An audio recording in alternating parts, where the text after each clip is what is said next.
Okay, folks. Hello. Welcome again to eTrading University, where we teach folks how to trade for themselves instead of giving their hard-earned money over to a hedge fund manager or a mutual fund manager. And I just wanted to do a quick video today discussing the most important thing when it comes to trading and investing too. But anytime you're going to risk your capital, whether it be in the stock market, the options markets, currency markets, commodities, bonds, interest rates, I mean, the list goes on and on and on. We really do live in an era of just unending securitization. Heck, maybe one day you'll even be trading mortgage-backed securities, but I don't want to go off on a tangent here. The most important thing, if you're going to trade for yourself, is capital management, or actually more specifically risk management.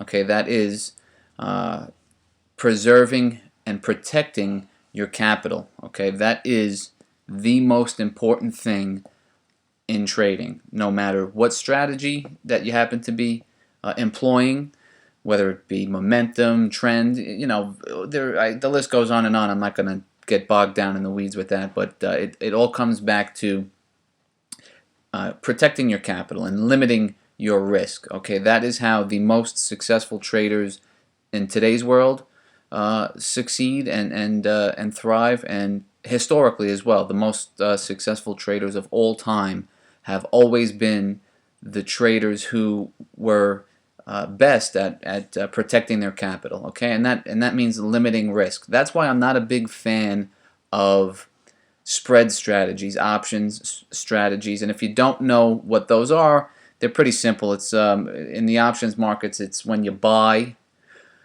an option on a stock, okay, at one strike price, and then you sell another of the same option just at a different strike price, and the one that you sell brings in more capital than the one that you buy. So you pocket the spread, that profit goes into your brokerage account, and then as long as the underlying security performs the way it's supposed to, you'll get to keep that spread as a profit. And the whole basis of that strategy is, to me, not it doesn't make for an ideal scenario, because typically in those types of strategies, you're risking $10 for every dollar in potential profit. Okay, and that's an inverse. Whoops, excuse me.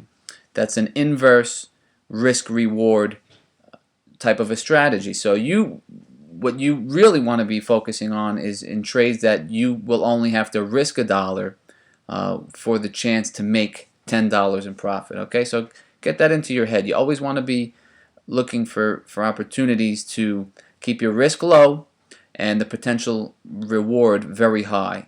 Okay, and you really want to shy away from opportunities where you have to, like the example I just gave with spreads, where you put $10 of your own capital up on the table, and if the trade works out for you, you'll earn a dollar in profit.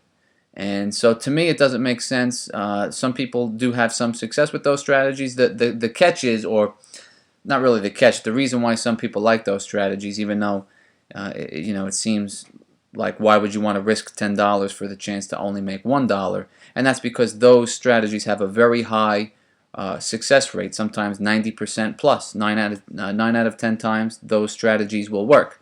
But the 1 out of 10 time when the strategy does not work, it can do some real damage. So I just wanted to discuss that, and we'll go more into at a later time how to best protect your capital and how to employ these strategies. But just that's first and foremost. If you're gonna trade and if you hope to be successful as a trader, you have to always protect your capital. Okay?